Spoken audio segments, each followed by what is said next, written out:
जिंदगी स्टेशन जैसी है जनाब, मिलते बेहद हैं यहाँ, और वक्त के साथ सब चले जाते हैं। पढ़ाई में सुस्ती करना अपने माँ बाप की कुर्बानियों का मजाक उड़ाना है।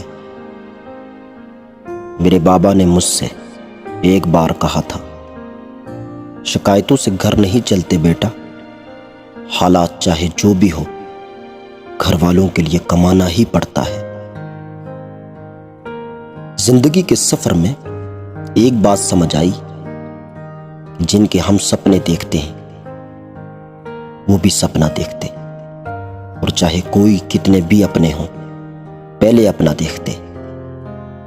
होते हैं कुछ लड़के ऐसे भी जिसके हिस्से में प्यार, मोहब्बत और रिलेशनशिप नहीं बल्कि माँ बाप और घर की जिम्मेदारियां आती हैं।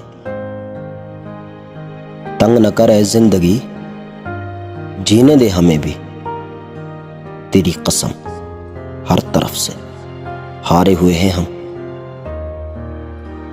कभी कभी ऐसे हालात हो जाते हैं, सपना पूरा करने के लिए पढ़ा जाए या जिम्मेदारियां पूरी की जाए। मोहब्बत करने को तो जिंदगी पड़ी है, पहले अपने घर के हालात सुधार लो। माँ बाप की आस मुझ पर ही टिकी है। जवानी में इश्क होना लाजमी है, और वो इश्क किताबों से हो जाए तो दिल टूटने का जख्म नहीं, करियर बनाने का इनाम जरूर मिलता है। खानदान में छोटे बेटे को प्यार और बड़े बेटे को जिम्मेदारियां वरासत में मिलती हैं। वो बचपन भी कितना हसीन था जब सरेआम रोया करते थे।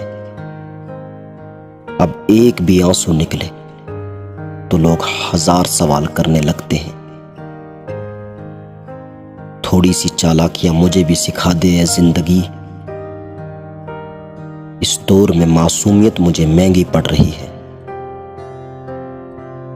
अगर आप पूरी तरह सेहतमंद नहीं हैं तो आप कभी भी खुश नहीं रह सकते। बीमारी छोटी हो या बड़ी आपकी खुशियां छीन लेती है। पिछले 100 सालों में इम्पॉसिबल लफ्ज यूज करने में 50% की गिरावट आई है। 100 बार मुस्कुराना दिन में 15 मिनट साइकिल चलाने के बराबर है। घड़ी को सिर्फ देखो मत, बल्कि वो करो जो घड़ी करती है, बस चलते जाओ। किसी चीज की आदत लग जाए उसे पहले उस पर लगाम लगा लो, नहीं तो आदत आदमी की पहचान बन जाती है।